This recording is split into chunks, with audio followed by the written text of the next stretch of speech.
Hey yo, what's going on, everyone? Okay, this video is dedicated to Ed Piskor.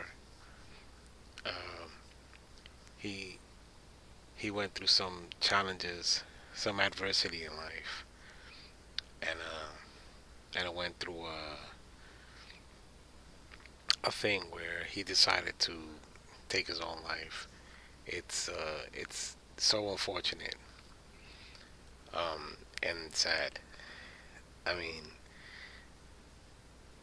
I hopped on his YouTube channel after COVID.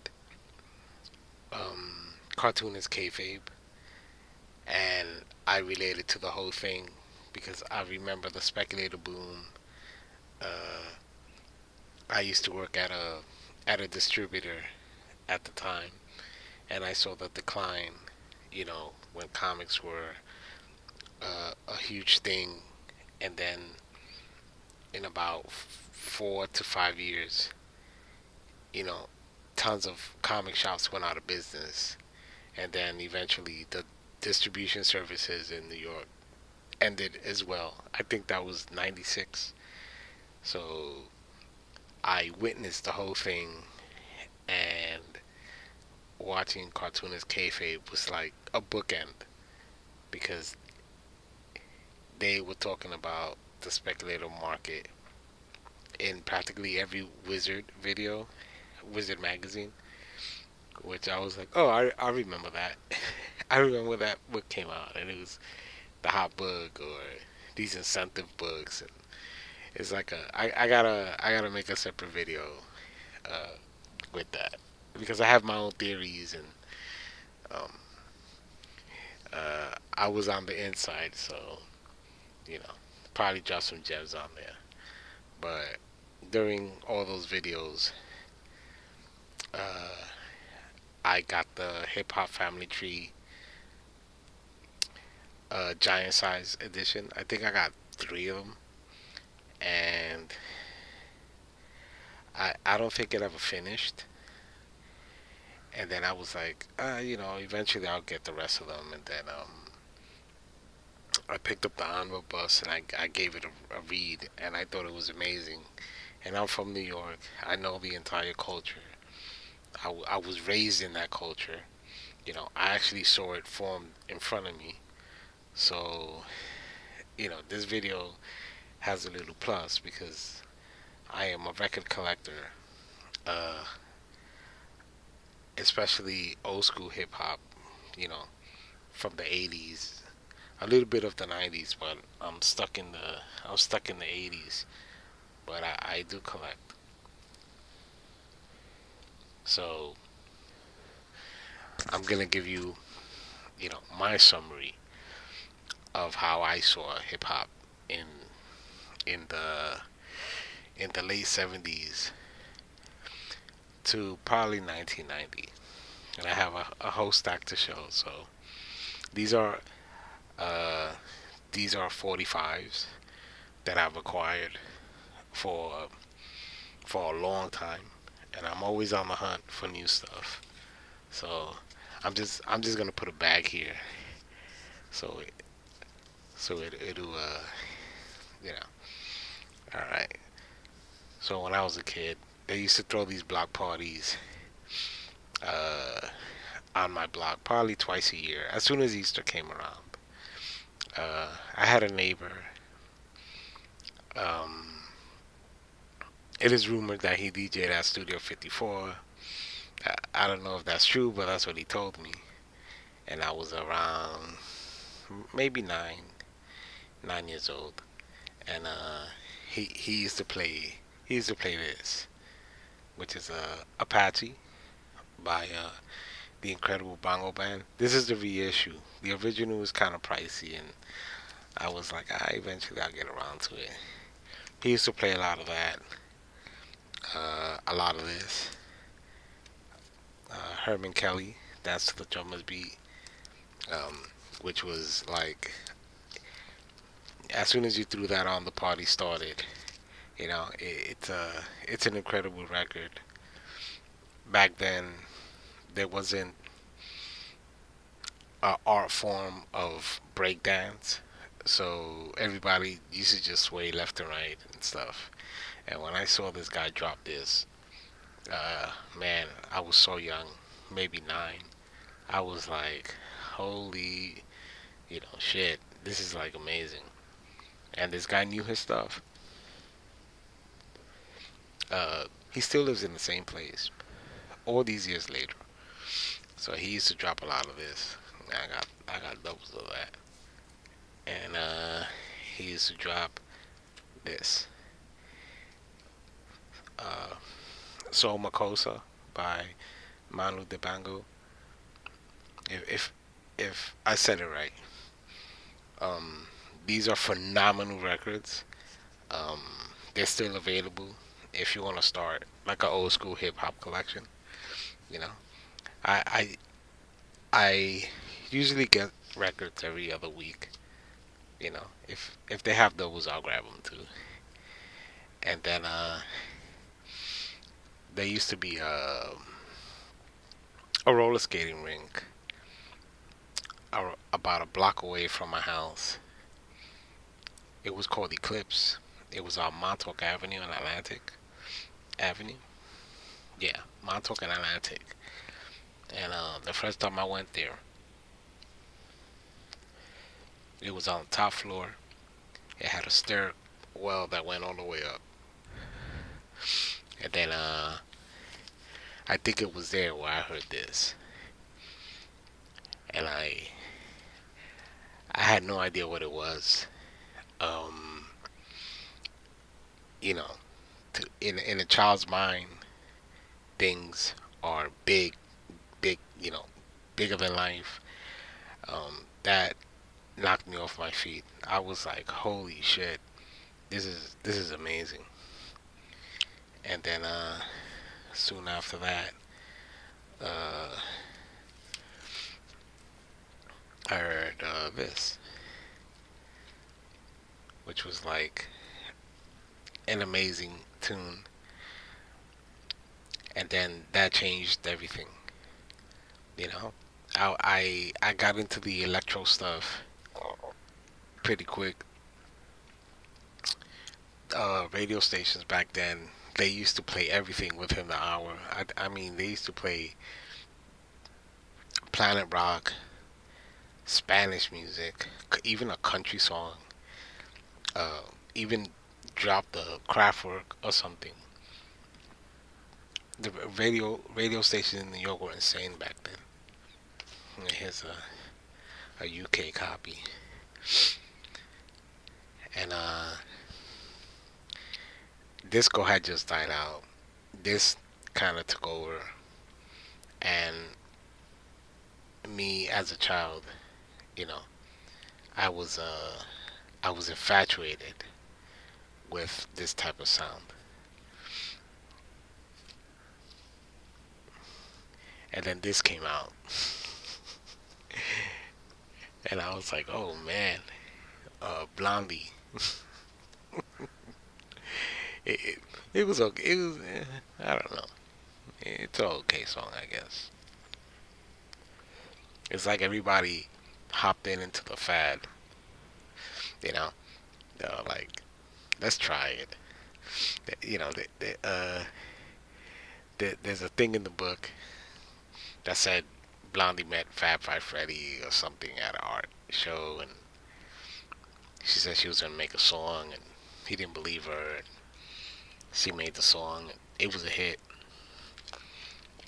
And Fab Five Freddy was like, "Holy shit!" And then she shouted him out in there,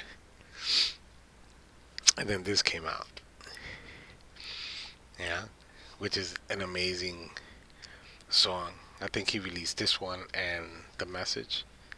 I bought this this release recently. Um, I don't recommend it. It sucks. It kind of sounds different. I don't know. It doesn't sound. Even though it did come out in the 80s, I don't know what they did with this pressing. Um, I don't know. It just sounds weird. it's a clear vinyl. I don't know. I don't recommend it. I got it for cheap, but I don't know. I was like, I'll get it because I don't have it, but this was a bad purchase. And then Auto Noise hopped in and started doing their own thing. I think they released Beatbox, which it's actually an amazing tune to breakdance to. I think breakdancing came out, formed in my neighborhood. Uh, I don't know, 82, 83. Everybody was doing it. I was doing it.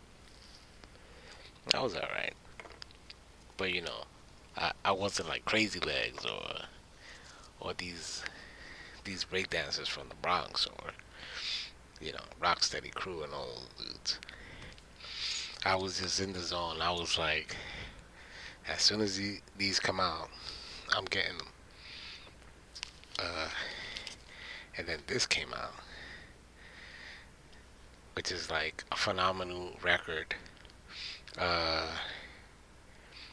that Man Parrish album, I think he only released one. It's actually an amazing tune.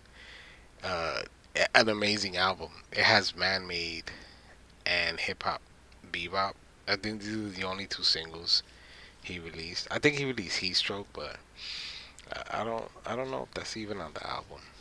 But um, Hip Hop Bebop is like uh, a phenomenal record. Numbers, which is kind of dope. Um, this is when all the electro sound was getting introduced to in New York. Let me move this aside. Sorry, guys. It's actually an amazing break record. You know, well, electro record. I'm not gonna say break, but it's good for break dancing and stuff. And then come out with Trans Europe Express, which is kind of amazing. And then Music Nonstop, which is which is dope.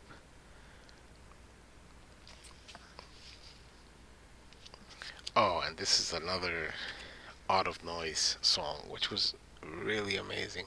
Close to the edit. Uh, I know a lot of you haven't heard of these, but believe it or not, these got insane radio play in New York City.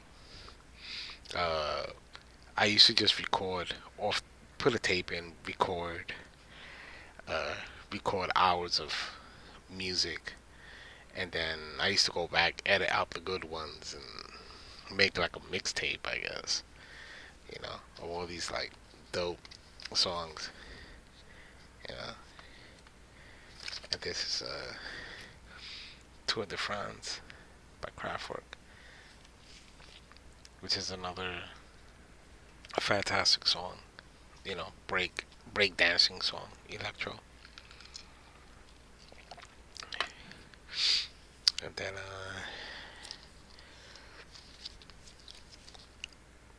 this one came out, Nucleus Jam on it. So by the time this song came out, and actually Rapture, Video Music Box used to play, I think on Channel 31 in New York, and they played Blondie Rapture, Jam on It by Nucleus. In the beginning, the show was kind of experimental. They would try all these different types. I remember I saw like a Bon Jovi video on there, Runaway. It was so weird. I think even Ralph McDaniel interviewed him or something. But they got their big break on that show, uh, Mother F MTV. They got because they were like Jersey Boys or something. But I heard it there first. This is Apache, another Apache by Sugar Hill Gang. You know, that's the one that they used in Fresh Prince of Bel Air. It's alright. I don't like that song that much. You know, let me see. Tom Tom Club, Genius of Love, which I think Mariah Carey used this song and made her song. The original's better.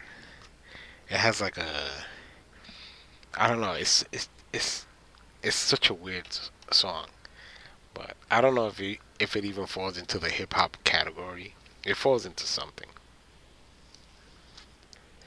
but it's kind of great.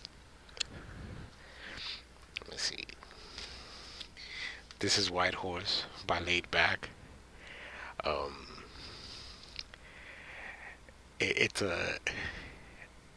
I remember they used to give this on the radio, and I was like, why would they give this? I don't even know. I recommend it, but it's just so weird. Um, this is 19 by Paul Hardcastle. Not 19. I I don't know. Pop, electro. I don't know. So weird. The phenomenal Herbie Hancock Rocket. I think he did the American Music Awards, and he did that live with Grandmaster DST on the cuts. That was the first time I saw a dude scratching, like whoosh, whoosh, whoosh. And I was like, oh my god, so great, so dope, man, so great. Oh, and this is Buffalo Girls, Buffalo Gals, yeah, Buffalo Gals by Malcolm McLaren. I the song is is poppy as f because I don't understand the round the outside thing, but the first 50 seconds of that record is actually one of the best 50 seconds in any electro record. It's just so dope. Even the video is like amazing, but then after like 50 seconds in, you just tune out.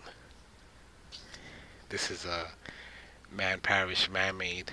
It wasn't commercially released. They only did promo copies, uh, and I'm glad I have a copy of it. I actually had two of those, which I actually got by luck. I just found it out there in the wild. Let me see. This one is the England version of Rocket, which was which again, I don't mind having doubles or triples. It's such a great song. Houdini, Funky Beat, which I loved that group when I was a kid. Um, they used 5 minutes of funk on the intro of Video Music Box, which which if you didn't like, you're gonna end up liking. And then I got that. Let's see, I got this. Breaking, There's No Stopping Us by Ali and Jerry. I don't even know what movie they put that on. Oh, it's from Breaking. Yeah. Uh, when Breaking came out, we watched it, but we were like, "What the hell is this?" Because it's about Los Angeles, and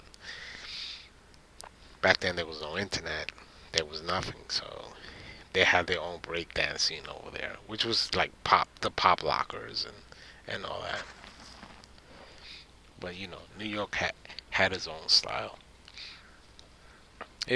Breaking was okay, and then I saw it again, later in life, and I was like, "Oh man, this is crazy."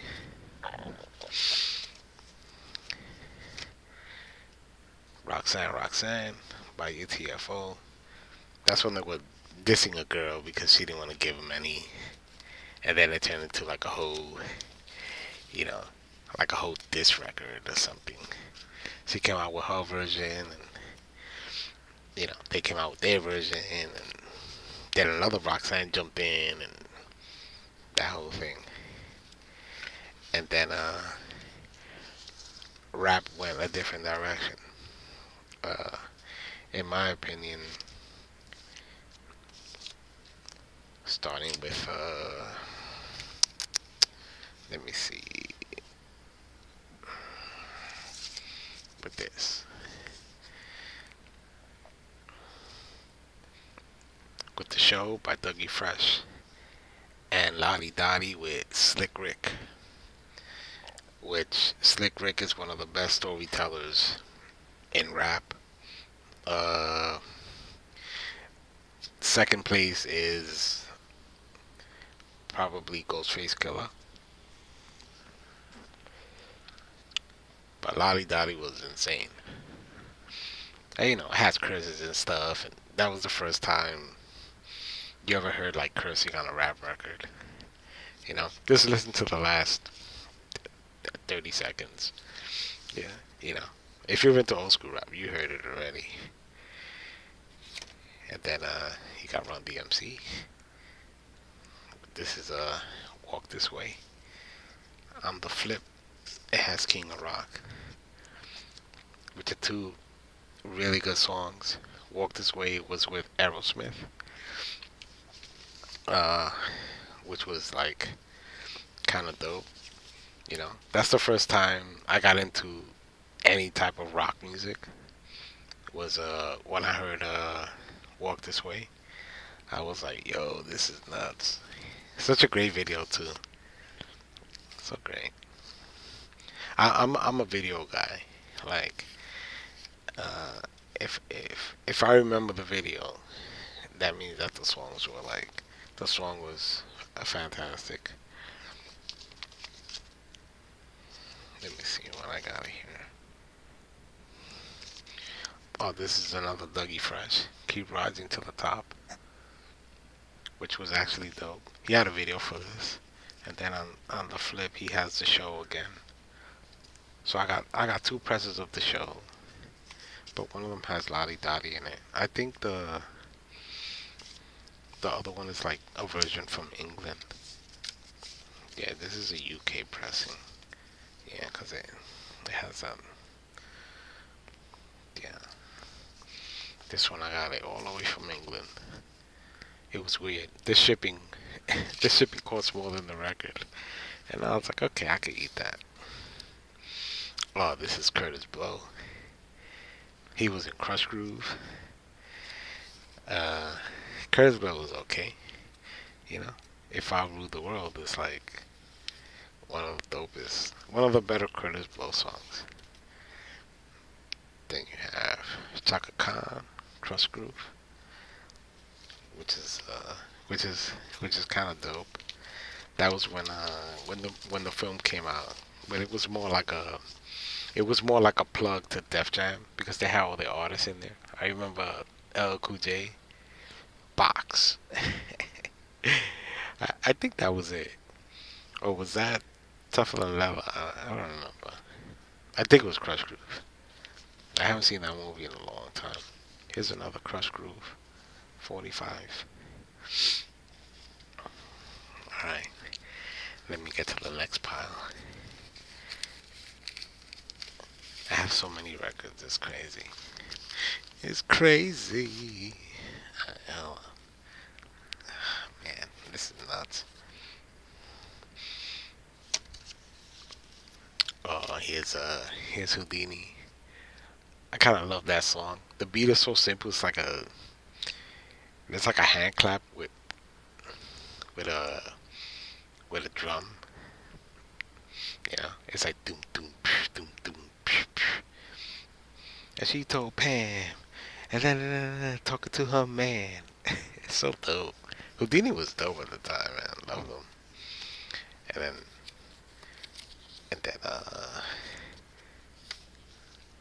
Beastie Boys. They dropped Paul Revere and License to Ill album, which was like a huge thing at the time. I loved it. I just loved their Manhattan esque, you know. Excuse the light up.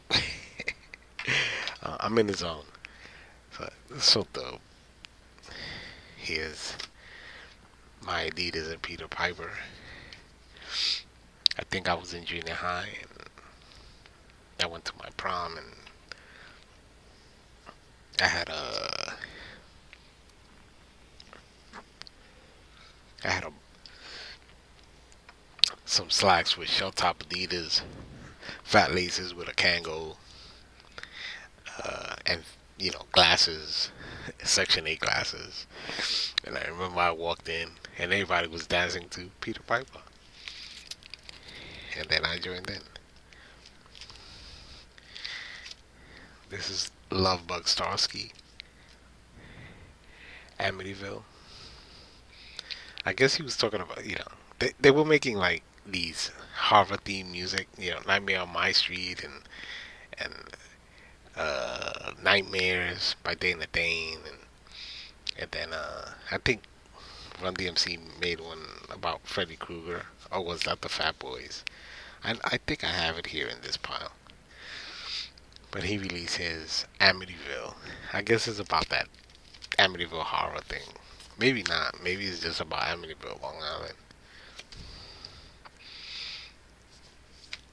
You Be Illin' by Run DMC.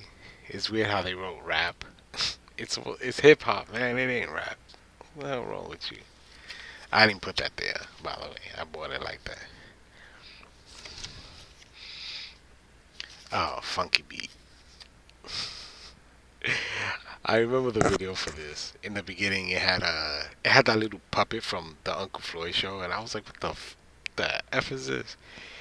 It it's weird how everything interpolates into each other because Uncle Floyd Uncle Floyd was like a cable access, public access uh, TV show was so out there. I remember they had like Slabo Rabo or something, and I used to watch it, and I used to be in awe. I used to be like, "What the? Look at these characters, man!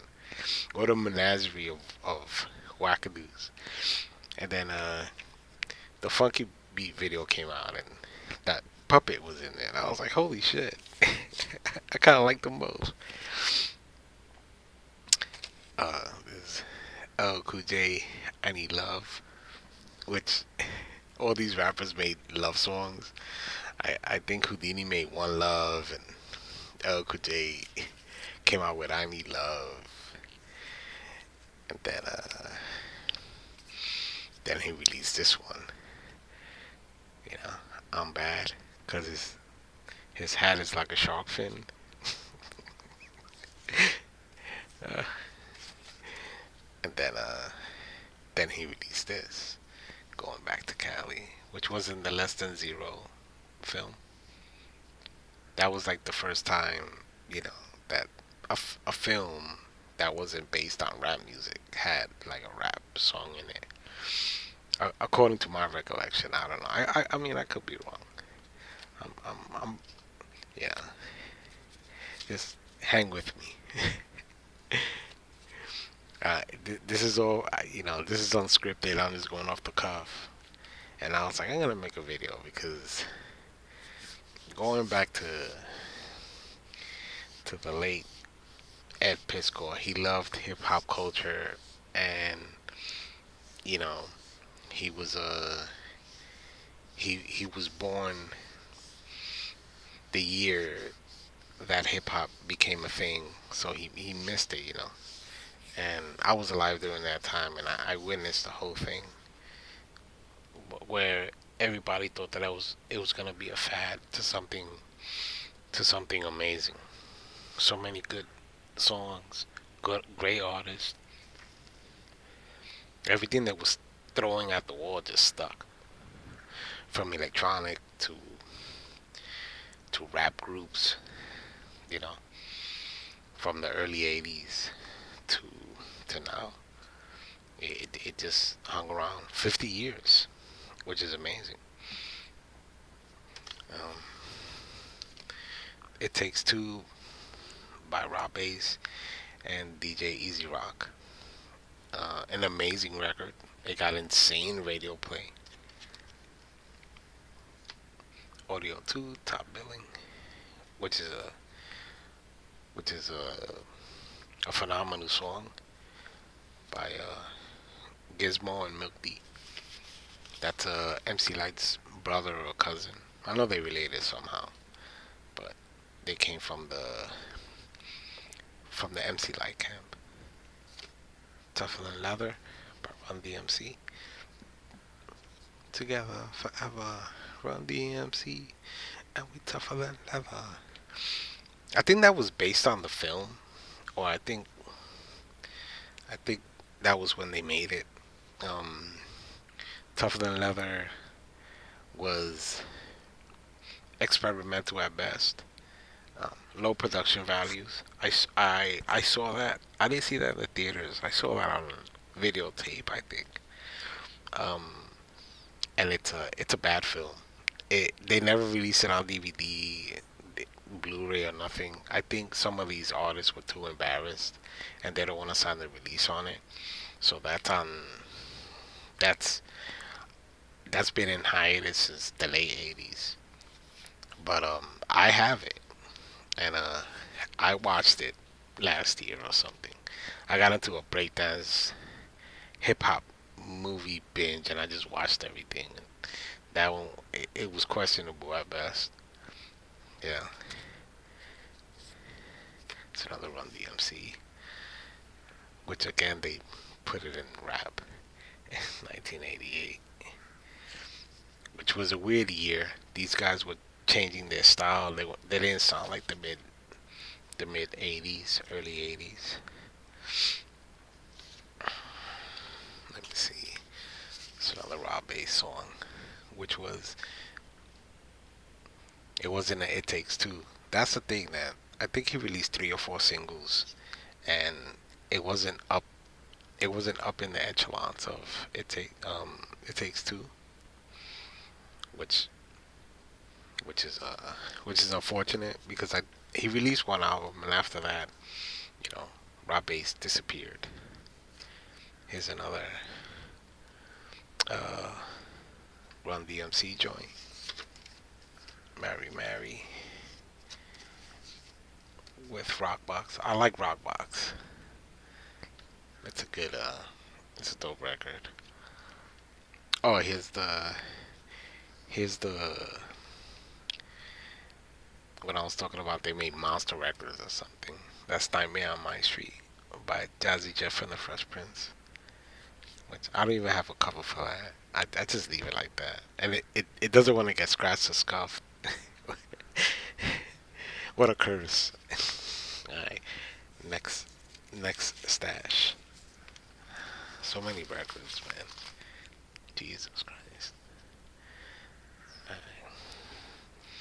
Oh, here's another I don't know. That falls into the novelty rap. Um Parents just don't understand. You know, everybody try to be a storyteller with some comedic sense. Um, yeah, Fresh Prince released this, and then he went to do that TV show and stuff. Good for him. You know, I don't know if y'all know who the Fresh Prince is. I heard he did this movie called Bad Boys. That Shinehead chain gang rap. This one is okay, but there's a better one he released. It's called you know, Don't Give Me No Crack, which was like it was a dope reggae kind of dancehall type. Yeah, here it is right there. See if you guys can see that. Give me give me no crack. There it is. Yeah. This is a better song. The video is weird as f because everybody's smoking drugs and cracked out and they're trying to dance. I don't know. It's they were trying to they were trying to you know give us a message about don't do drugs or something. And I was like, ugh. It's like Attack of the Bassheads by Public Enemy, but this one is worse. But the hook is kind of dope, you know. Don't wanna crack crack. It's alright. It takes two by Rob Bass and DJ Easy Rock. Um, I don't know if I showed that before, but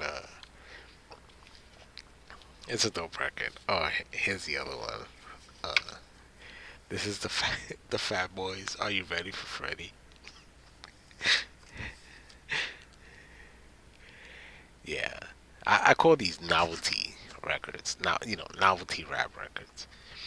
They're up there with like the Rapping Duke, you know. And I don't have that record. I think I seen it twice, and I was like, nah, I'll be embarrassed to buy that. You know, I should have got it though. And Rodney's rap. That's where Ronnie Dangerfield. He was like an old school comedian. I think Joe Piscopo released the Honeymooners rap, which was another commercial, a commercial rap record. The thing I don't understand is why would they think that rap was like a fad?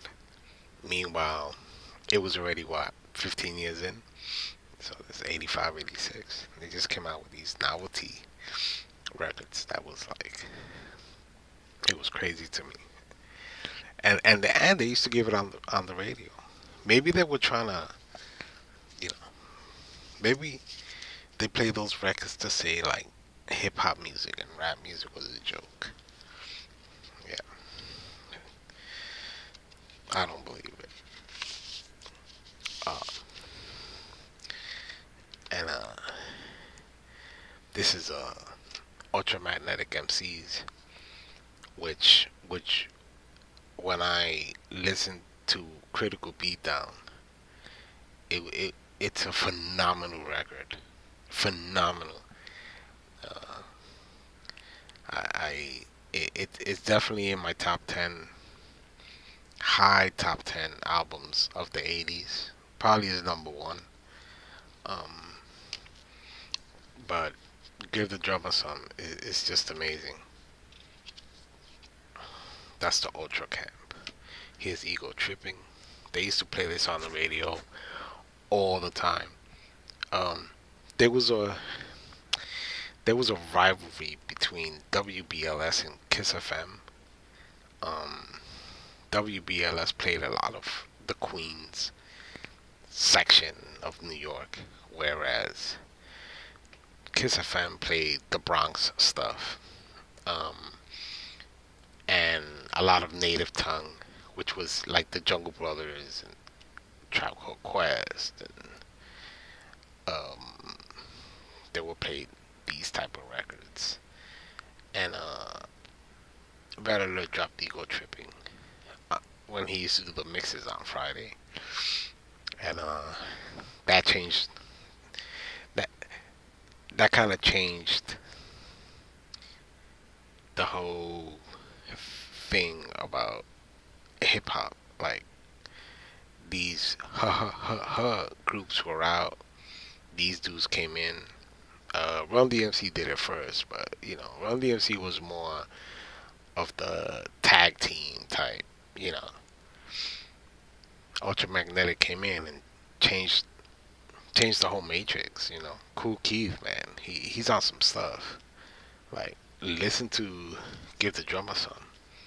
You know, like it's an amazing record. You know, Mo Love Steam, it's alright, but Give the Drummer Some is phenomenal.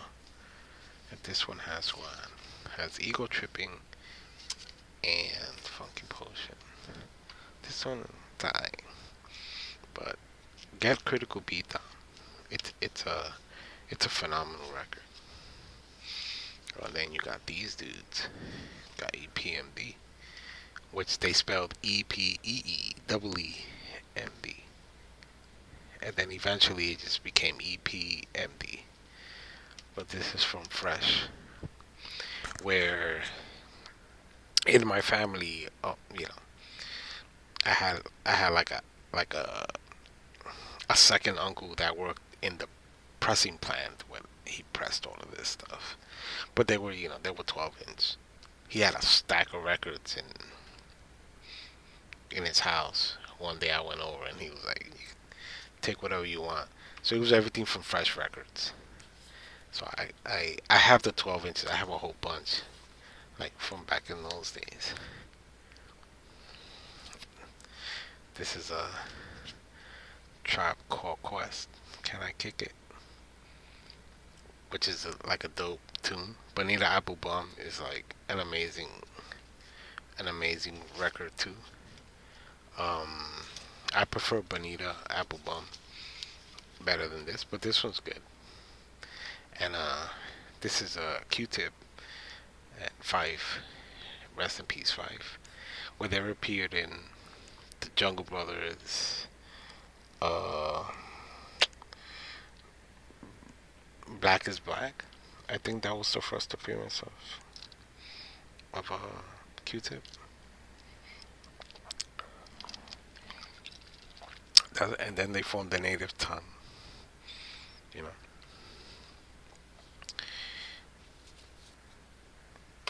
and the rest is history. The first album, Instinctive Travels in the Path of Rhythm, it's okay. The second one, which is Low End Theory, is one of the best records that came out in the 90s, hands down. Midnight Marauders is great too. And then after that, you know, you can skip that. This is Slick Rick, Mona Lisa, which is a great record, but the greatest record, in my opinion, in the 80s, or the greatest single, is on the flip. It's Hey Young World, the greatest single by a hip hop artist in the 80s. It sends such a message, um, about how was it really in New York. You know, people making dumb decisions, drugs, gangs, the whole thing, and it's so visceral and ageless. It's like a timeless record. Um, I I could play this every day. It's a masterpiece. I highly recommend it, and it's cheap, probably like $15. But man, such a great record. Just a Friend by the Biz. May he rest in peace. Man, it's so weird, man. By the time I'm up there in the age, man. All of these, all of my favorite artists are gone. So sad. This is Marty Moore the Symphony, which is basically the first all-star lineup in a song, that I've ever heard. That was produced as a regular rap record. It wasn't like Self Destruction or I know in the 80s they released another one. I think it was called AFRICA. It was, yeah, Free South Africa. I I know it has Stetsasonic in there. I don't I haven't seen that video since the 80s, but I know they released like um these conscious records, and they would use like all of these different rap artists, but it was just to send a message. But the symphony was more like a plug to the culture and label. um it's a phenomenal record. But this is the short version. I think this one's like the 4 minute one. I know there's a yeah, it's 4 minutes. So the 12 inch has a longer. I think Big Daddy Kane does it raps more and stuff. But it's Coogee Rap. I think Master Ace is in there. Big Daddy Kane. The only one that's not in there is like Biz, which is weird because he's in everything except this. But maybe he was, you know, doing his own thing. This is De La Soul. Say No Go. These guys are from the native tongue. Um, I I listened to 3 Feet High and Rising. I think I heard Buddy first on the radio, and then I picked up the 3 Feet High and Rising album, and I was like, holy shit! It was so different than what was out at the time, and I loved it. I'm a huge Native Tongues fan. Um, I have practically all their LPs, you know, on vinyl and tape and cassette and CD. So, you know, I think the Native Tongue started with Jungle Brothers, Straight Out the Jungle. Yeah, and even that album is amazing. It's very proto. Um, it's mastered weird. It doesn't have a lot of you know it doesn't have a lot of polish to it. It sounds like a lot of samples were used here and there, but it got the message across. It's such a phenomenal record. That one came out first, and then Instinctive Travels came out second, and then this came out. Oh, 3 Feet High and Rising, but maybe this one came out first, and then Instinctive Travels. I know everybody was dropping records, like crazy, but after this, I think Moni Love was like, Moni Love and Queen Latifah was like an honorary member of the Native Tongue, and then Black Sheep came out with theirs, Wolves in Sheep's Clothing, which is a phenomenal record. You know, with that song that they even used in commercials. The what's the name of that song? Engine Number Nine. What the Flavor of the Month? What the hell's the name of that? I remember I was talking to my friend and he goes, "Hey, you ever heard that song Engine Number Nine?" And I'm like, "Yeah, like in a children's record when I was like 5." And then he sang me the hook, and it was Black Sheep, and I felt like kicking him in the face. I was like, "How you gonna like hip hop, man? You don't know the name of the songs." You know. Another person once told me, "I like I like the artist," uh, and I was like, "What artist is that?" And then the person goes, "I don't know the artist, but the album has a baby on the cover," and I felt like clothesline, just giving this person such a clothesline. I was like, "You're bugging, man." Right, here's another De La Soul Magic Number. That's a that's another one from the 3 Feet High and Rising album. Uh, and then this is Me, Myself, and I, which the video is kind of dope because already there's differences in hip hop music. Basically, uh, Trugoy, one of these dudes go to hip hop school, rap school, and they gotta wear the Kangol and the whole hardcore hip hop regalia, and they just want to be themselves. They want to dress like this, and it's such a great video. You know, it just shows that already. In the late '80s, there was already differences of opinions in hip hop and rap music. Um, let me see. What is this? Uh, talk about novelty rap. Here's Ghostbusters by Run DMC. I, I I was shocked when I heard that. I said, "What in the world? What happened to Tougher Than Leather, man? They made this. Was in the Ray Parker Jr. stuff. You know, that wasn't sufficient. Such a bad record, but I got it anyway. I'm just trying to collect the era that I love the most. You know, so this is this is my Ed Piskor tribute. That I'm a fan. I will always be a fan, and the his I understood his language.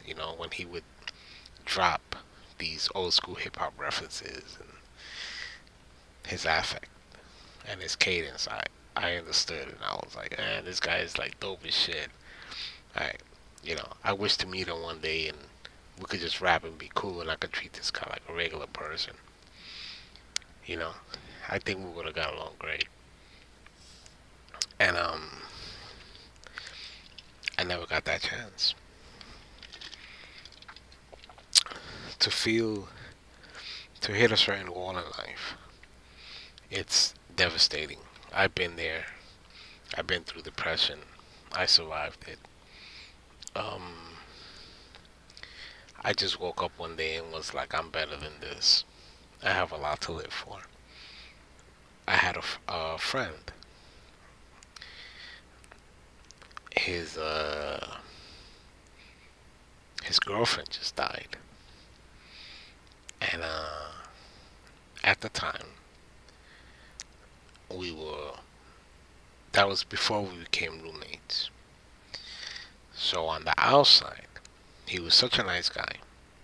You know, we used to talk about hip hop music. We used to rap about everything. You know, we used to go eat at restaurants. He was like he was like Ed from Shaun of the Dead. Just a totally cool dude. Didn't take life all that serious. He used to smoke weed and cigarettes and this. But that's okay. As long as he wasn't doing anything criminal. We used to hang out practically every day. Uh, we became roommates. And one day, I saw how he was on the inside. At night, he couldn't sleep. He was sobbing because he missed his girlfriend. And one day,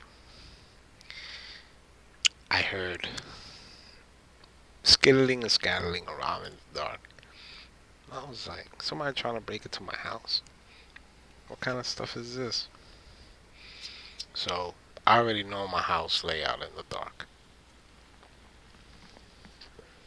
Here I am, walking around to see where this noise is coming from. I look closely.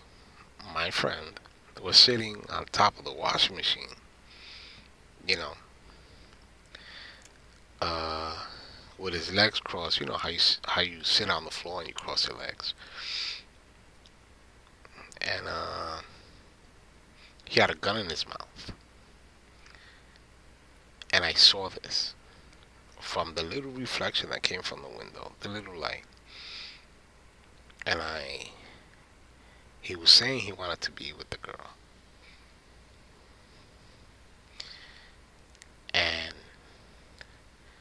I whispered to him, I said, what are you doing, man? He was like, he misses her so much. I said, come on, man. Like, I took my hand, I put it on his weapon, slowly lowered it, put the lock on it, the safety. Took the car down. I was like, holy shit. And it was weird because I was going through a depression too, and I had to make myself better to help him because I saw how he was self-destructing and trying to take his life all the time, and I just kept on catching him in those acts. And I told myself, I have to make myself better to help him. And I did that. I snapped out of mine, helped him through his, and now he's a better person.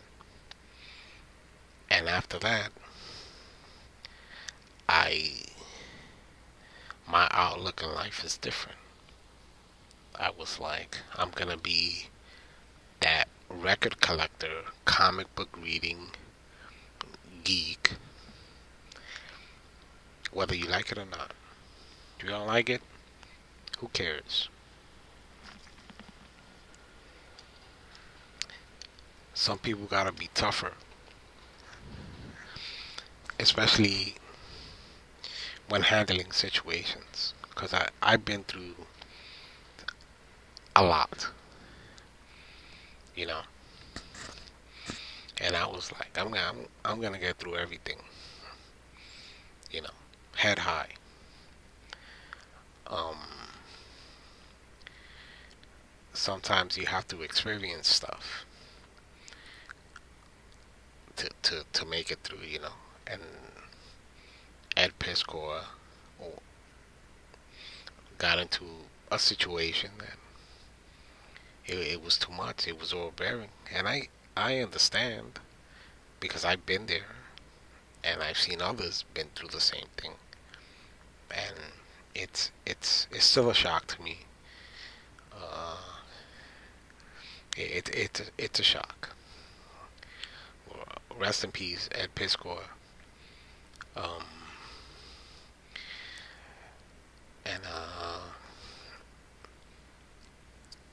and that's all I gotta say. Just read more comics, get into those books. I you know I have tons of books. I've been collecting comics for a long time. Um, and that's it. Take care, everyone, and I'll speak to you guys soon.